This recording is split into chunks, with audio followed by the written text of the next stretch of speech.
Likās interesanti. Man puika nekad nebija bijis uz ledus. Pēc tam es atvēru Hokeja federācijas mājaslapu. Tur bija visa informācija. Mēs izvēlējāmies sev tuvāko halli un piemērotāko laiku. Man ļoti patīk, ļoti atsaucīgi tie treneri, dod uzdevumus. Skaidrs, ka, ja pirmā reize uz ledus, tad daudz gāžās, krīt, bet tas piedarās pie lietas. Sieva uzzināja, sieva atrada Facebookā man šķiet reklāmu, ka kaut kas tāds notiek, un izdomājam, kāpēc ne mēs tepat blakus dzīvojam.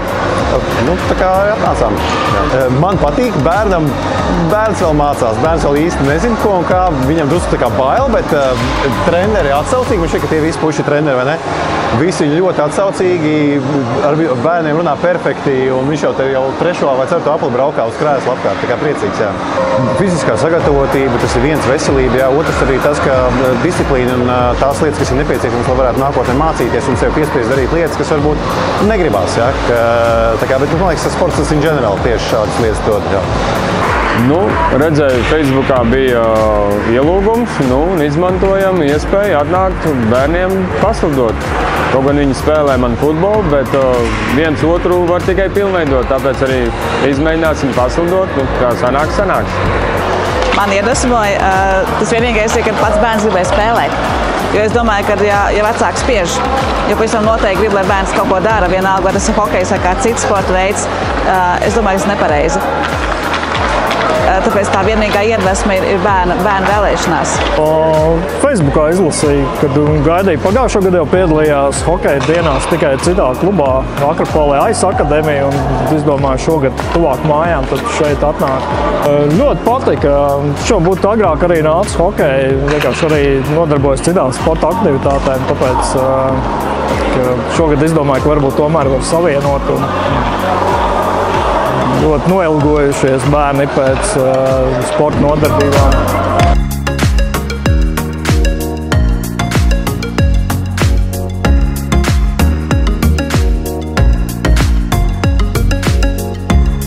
Tā galvenā atsaucība, ka šodien ir ļoti krasi, es jau parādīju, tur šķiet bija 5 meitenes, man blakus uz ledu, uz bortiņa sēdēja, ir ļoti daudz meitenes atnākuši šoreiz. Varētu teikt tāda, ne gluži pusi uz pusi, bet 60 uz 40%, ja? 40% meitenes un 60 ir puiši. Tas ir galvenais, kas man ļoti priecē, jo bērni ir bērni.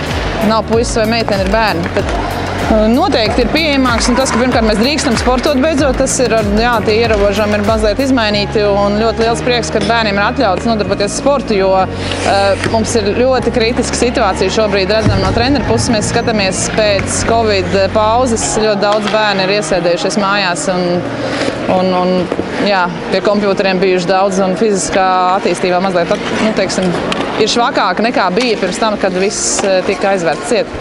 Tā šogad bija nedaudz mazāka atsaucība, jo tāpēc, ka bija nepieciešama iepriekšēja pieteikšanās un visas tās Covid procedūras, es domāju, ka daudz atturēja no ierašanās, bet tāpatās mums bija pār pa 20 bērniem. Pagaidām, tikko ir sācies, ja, un lēnā garā tie cilvēki savācās, bet es skatos, ka mums ir daļa jau tie, kas ir tikko sākuši vai jau nodarbojās mārapē, un ir daļa, ko es redzu, ka ir jaunas sejas. Ja. Nevar pateikt daudz vai maz, bet redzu, ka atsaucība ir. Atsaucība necerēti pozitīva un laba un liela. Jā, tā kā es esmu baigi priecīgais, ka ir šādas piedāvātas no federācijas puses šādas dienas, iepazīties ar hokeju, ar ledu, ekipējumu un tā tālāk. Tā kā viennozīmīgi jāizmanto šī iespēja popularizēt vēlreiz hokejs.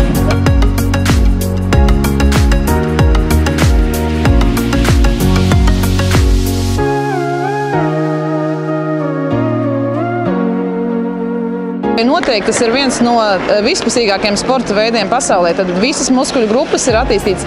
Otrkārt, viņš norūdās arī tomēr šī hallē būšana vēsākā temperatūrā noteikti ir ļoti veselīga. Noteikti tā ir socializēšanās. Ja? Viņi rūda savu raksturu un pie disciplīnas kaut kādu veidu pierod, pie kārtības pierod. Un noteikti tas ir veselībai plus. Tas jau visvecākais teiciens veselā miesā vesels gars. tas vien daudz ko liecina. Jo sports palīdz gan mācībām, gan intelekta attīstībai, gan fiziskai attīstībai, darba spējas palielina. Jebkuram cilvēkam ir nepieciešams sportošana.